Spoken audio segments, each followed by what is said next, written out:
Diócesis de la Verapaz presenta El Pueblo de Dios, el pueblo de la esperanza. Estimados amigos, una vez más tenemos el gusto de entrar en sus hogares a través de este programa, con el mensaje de crecimiento espiritual y familiar.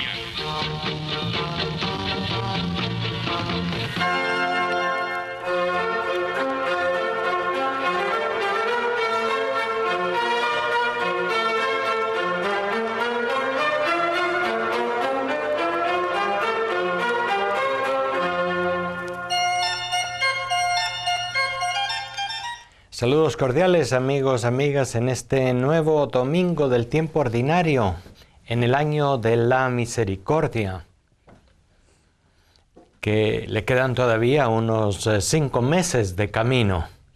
Este año de la misericordia que, por la invitación particular del Papa Francisco, esta proyección de la Iglesia hacia afuera, consideremos los diversos aspectos que significa Dios ama y su amor se llama misericordia. Quiere decir que ama, como decía San Pablo en una famosa frase, hay quienes pueden dar la vida por alguien que sea un justo. Sin embargo, el Señor dio su vida siendo por nosotros aún pecadores. Y es ese misterio del amor de Dios que ama al pecador, aunque por supuesto rechaza el pecado, lo que en el fondo es el amor misericordioso de Dios, del cual tenemos que acabar de convencernos poco a poco. Y para eso este año santo de la misericordia es una insistente y poderosa, podemos decir así, una llamada fuerte, para que tratemos de entrar en este corazón de Dios que ama de modo misericordioso y nos sintamos cada una, incluidos en esta dinámica del amor de Dios.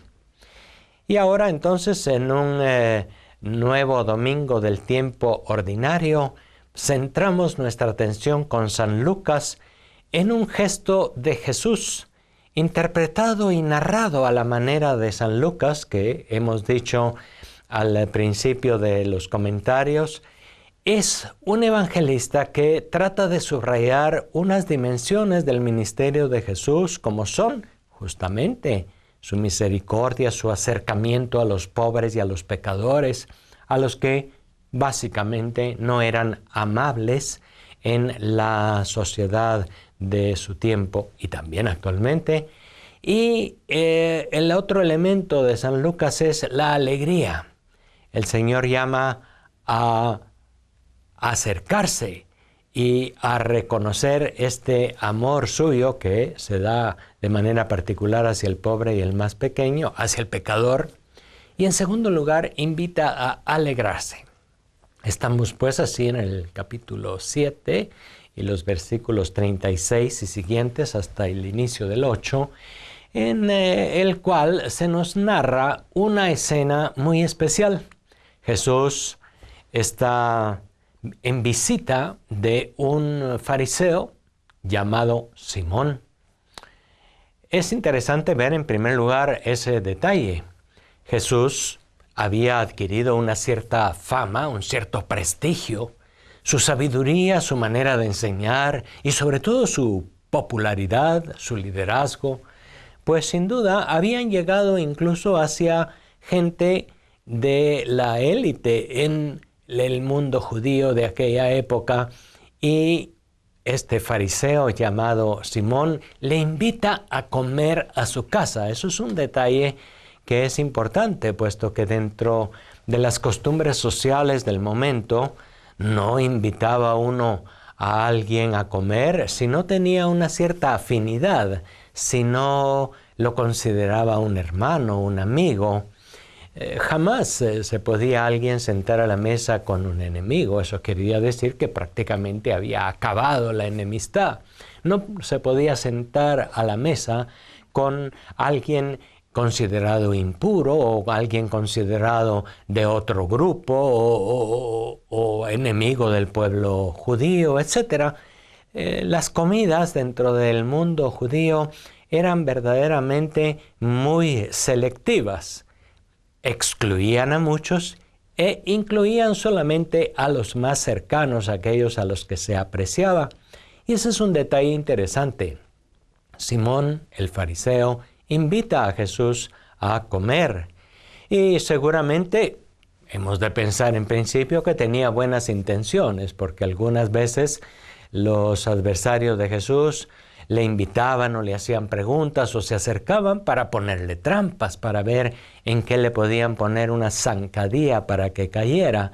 Sin embargo, en principio pensemos que Simón, el fariseo, le había invitado con buenas intenciones, con intenciones de entrar en relación con él, de conocerle mejor, de hacerlo conocer también de sus amigos. Era un banquete no común y corriente, no era una comida de cualquier día. Le invitó a comer a su casa y eso significa la expresión preparó algo especial, se esmeró por los invitados. Todo estaba listo como para entrar en relación con este maestro, al que llamaban el Nazareno, y que se estaba manifestando como un líder con mucha sabiduría y con mucha popularidad en Judea y en Galilea. Y es allí, en ese contexto de la casa del fariseo, en donde sucede la escena que se nos narra en este capítulo 7 de Lucas. Llega una mujer que seguramente no estaba dentro de los invitados para comenzar. Y ya solo el hecho de que se meta allí, pues crea un poco de desconcierto. Aquella mujer que precisamente quizá ya había descubierto esta actitud de Jesús frente al pobre, al pecador o al despreciado, se arriesga. Era una mujer de la calle, parece. Se le llama allí una pecadora, puesto que es Simón, el jefe de la casa, el que la reconoce en primer lugar y hace una crítica a Jesús. Si éste fuera profeta, sabría quién lo está tocando, una pecadora. Fíjense ustedes que ahí podemos descubrir la buena intención que Simón tiene, por una parte. Considera que es un profeta y por lo tanto los profetas en Israel eran apreciados por la gente que conocía toda la trayectoria del Antiguo Testamento. Simón espera que este sea un profeta. Sin embargo, no es un profeta que, para comenzar, se ajusta a lo que él espera de un profeta. Un fariseo espera que un profeta sea una persona también que mantiene la pureza. Y en el mundo, en la cabeza de los fariseos, la pureza era una pureza ritual. Una mujer, y más aún una mujer pecadora, quizá la palabra correcta sería prostituta, era prácticamente impura, excluida, y es esta la que se mete en la casa de Simón y la que rompe aquel frasco de perfume, besa los pies de Jesús y lo unge.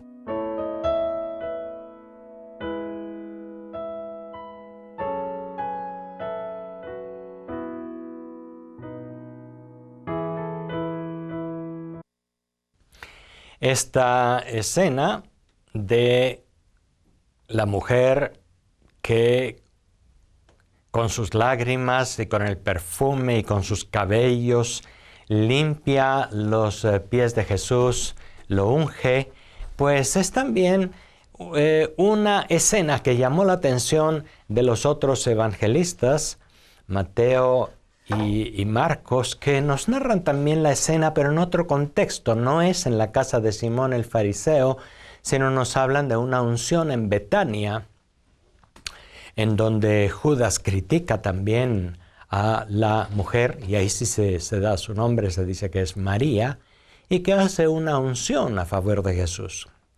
De manera que encontramos una escena parecida, aunque con detalles diferentes, tanto en Mateo y en Marcos, como la que ahora se lee en Lucas. Y es esta mujer la que irrumpe, la que molesta un poco aquel banquete tan delicadamente preparado para un profeta de Israel. Y es en ese momento en donde Jesús también interviene de una manera directa, y es ahí donde está su mensaje. Jesús va directamente al grano y se dirige a el fariseo Simón, como conociendo sus pensamientos, porque Simón no lo dice en voz alta. La crítica que hace pues parece estar ahí en voz baja y por detrás. Sin embargo, Jesús le habla directamente y le hace reconocer que él mismo, el jefe de la casa, no le recibió y le lavó los pies como muchas veces se solía hacer. Tal vez mandó a algún criado, algún esclavo, alguna persona de segunda categoría a lavar los pies y las manos a Jesús, porque era un gesto también común, un gesto habitual de hospitalidad. Como a veces pasa aquí también en las aldeas, que viene alguien encargado de lavar las manos y trae un poco de agua y para que las personas que llegan a la comida pues se laven antes de comer. Eso sucedía también entonces, pero no lo hacía el jefe de la casa, lo hacía algún esclavo, alguien de segunda categoría. Y Jesús llama la atención a Simón y le dice, mira, tú no me has lavado los pies. Y esta mujer, por el contrario, no ha dejado de besarme los pies, de quebrar ese perfume de nardo, ese perfume caro. Recordemos que si era una mujer de la calle, una prostituta, muy probablemente había comprado ese perfume con el fruto de su oficio. Y por lo tanto también aquello era considerado como una gran impureza por parte de los fariseos, por parte de la clase de gente considerada buena, religiosa, perfecta, que pone los ojos en aquella mujer y dice, esta es una pecadora.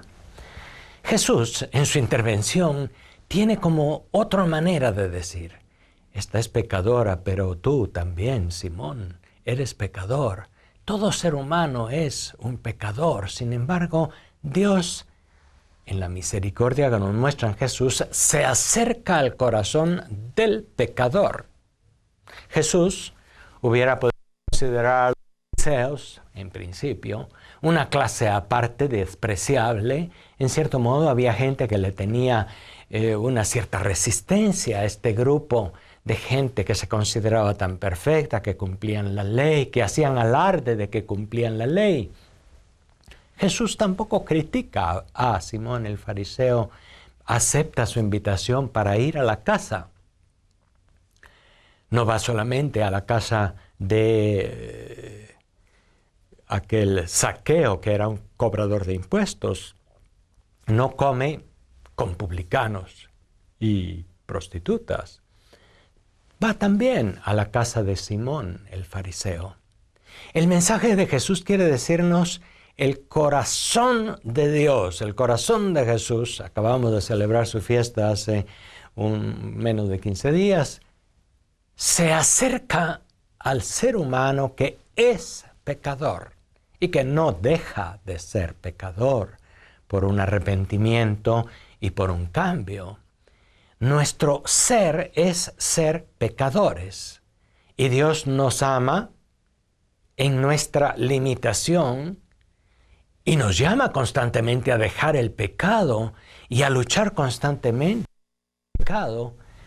Pero recuerda que en el fondo nadie debe ni puede considerarse santo y perfecto.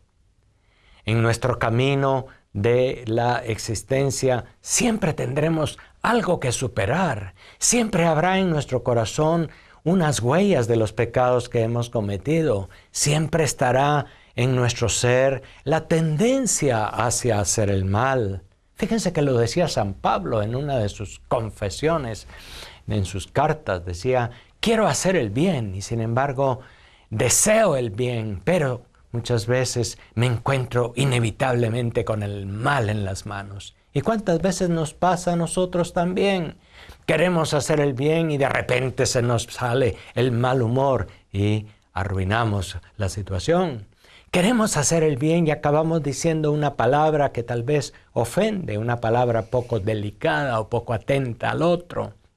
Queremos hacer el bien, pero en el corazón siempre hay también algo que es una inclinación al mal y al pecado.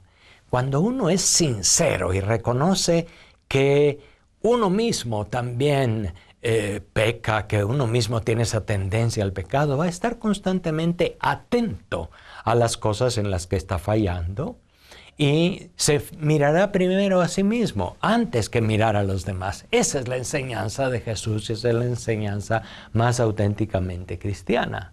Simón el fariseo seguramente estaba muy seguro de su pureza, de su santidad de vida, de su estatus en la sociedad y en la religión de Israel y se consideraba mejor. Era un poco una característica de fariseos, saduceos, letrados, etc. No eran gente mala, pero eran gente que luchaba mucho por cumplir la ley y se sentían con el derecho y con la convicción de que eran gente buena, que eran mejores que los demás. Esta prostituta, esta mujer de la calle, como se le llama, o pecadora, pues tenía por el contrario la conciencia de ser pecadora. Y había oído algo de Jesús y se acerca arriesgándose a que la saquen o incluso a que la insulten. Se arriesga, se mete en aquella casa donde no es invitada, donde está Jesús. Esta mujer también es signo de una actitud importante, el reconocimiento de la propia fragilidad y limitación, el reconocimiento del propio pecado.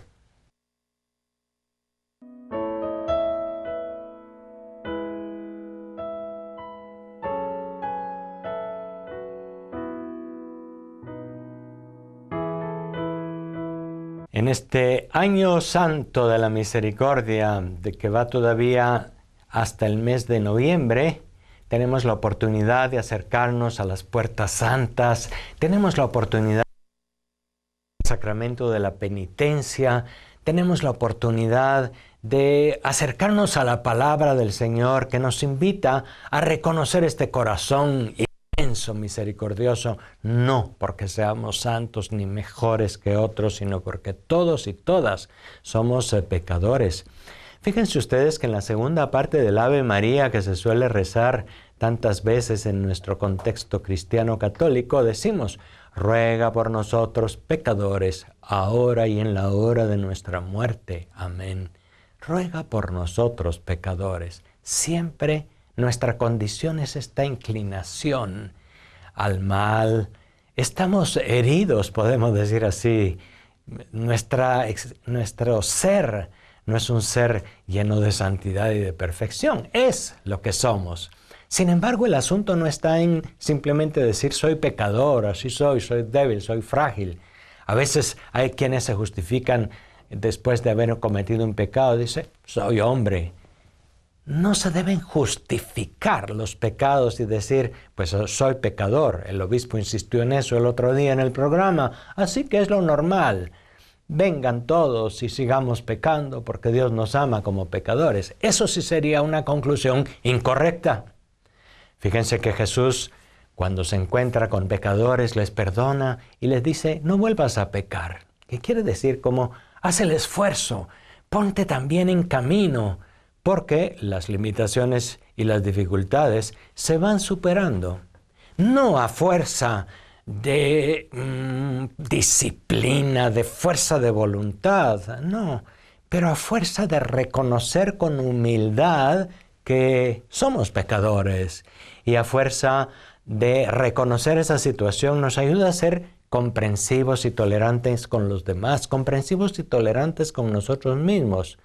Y podemos acercarnos a la confesión simplemente porque en ese gesto nosotros volvemos a reconocer que una y otra vez el Señor nos perdona sin pedirnos cuenta y sin castigarnos. En la confesión bien hecha, en la confesión con un corazón disponible, un corazón humilde y sencillo, encontramos esta gracia enorme que es el don de reconocer que eso somos, que somos pecadores a lo largo de toda nuestra existencia. Y cuando uno mira las biografías de los grandes santos de la historia de la Iglesia, nadie ha dicho, yo soy muy santo, qué bien, te doy gracias Señor porque soy santo y soy bueno. No, todos se han considerado también pecadores a lo largo de su existencia. Y nosotros ahora los consideramos santos, santos ya en el cielo, pero en el camino han sido también pecadores. Y han tenido también fallas y limitaciones y dificultades. Pero eso sí, han sido siempre capaces de reconocerse a sí mismos, de verse a sí mismos, antes de ver y de juzgar a los demás. Ahora que en Guatemala se están haciendo tantos juicios públicos contra la clase política o la clase gobernante, todos tenemos la sensación o la tentación de decir, allí están los que están mal, yo estoy bien, yo estoy de este lado, ellos están de aquel lado de las rejas. Y eso es incorrecto. Esa es la actitud de Simón el fariseo, que dice, yo soy de esta clase, de este grupo fariseo, observantes de la ley, e invito a un profeta a comer a mi casa, mientras esta mujer es una pecadora.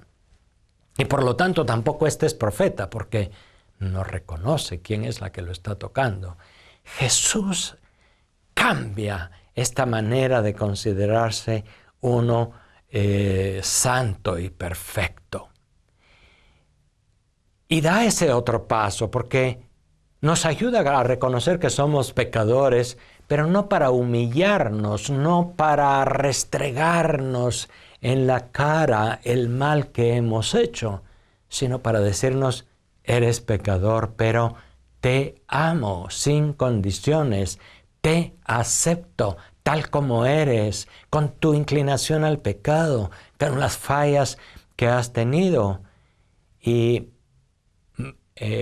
acepto tu arrepentimiento, tu disponibilidad de seguir adelante, y estoy junto a tu lado para animarte en la lucha por seguir mi camino, por seguir el camino del bien. Es pues un hermoso texto de la comida de Jesús en la casa de Simón el fariseo y de la unción que hizo aquella mujer. Es muy importante no olvidar este año de la misericordia y poco a poco, como el agua que va empapando la tierra y va calando, tras una y tras otra reflexión, tras una meditación, una confesión, un acercamiento a los sacramentos, a la comunidad cristiana, el corazón se va empapando de esta convicción.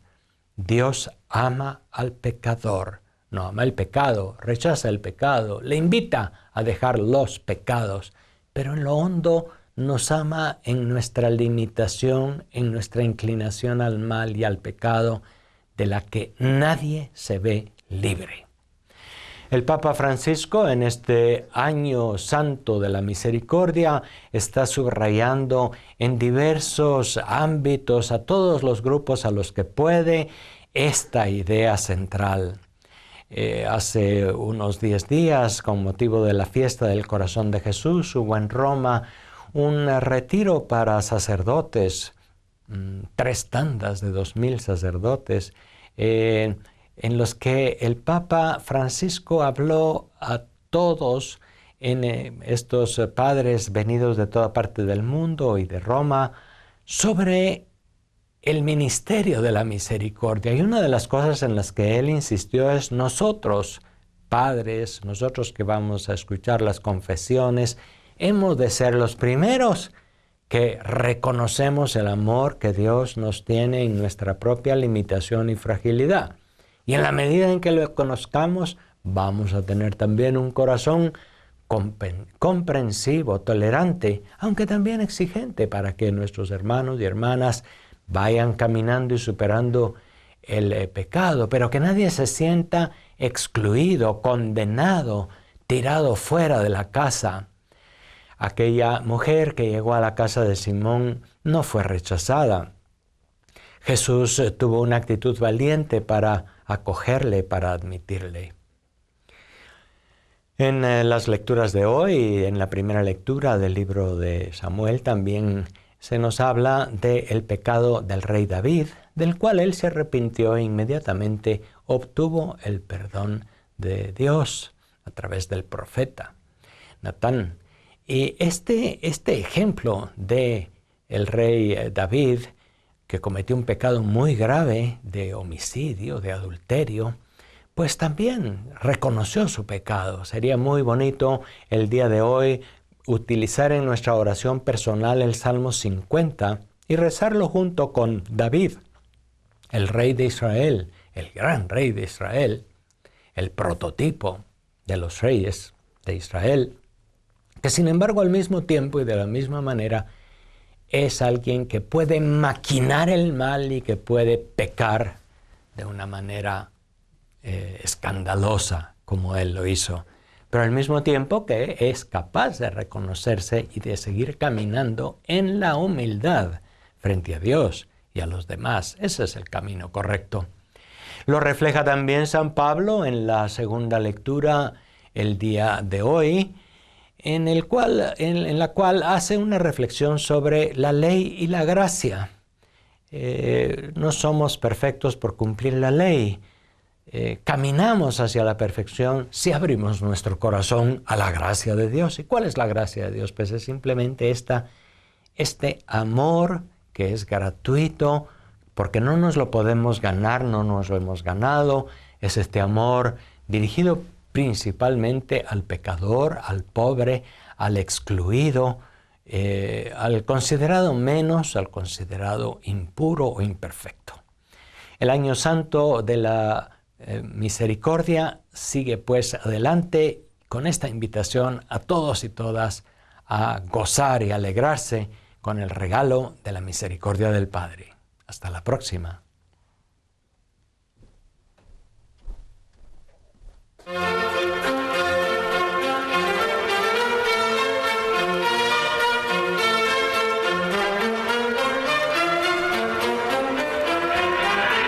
La Diócesis de la Verapaz presentó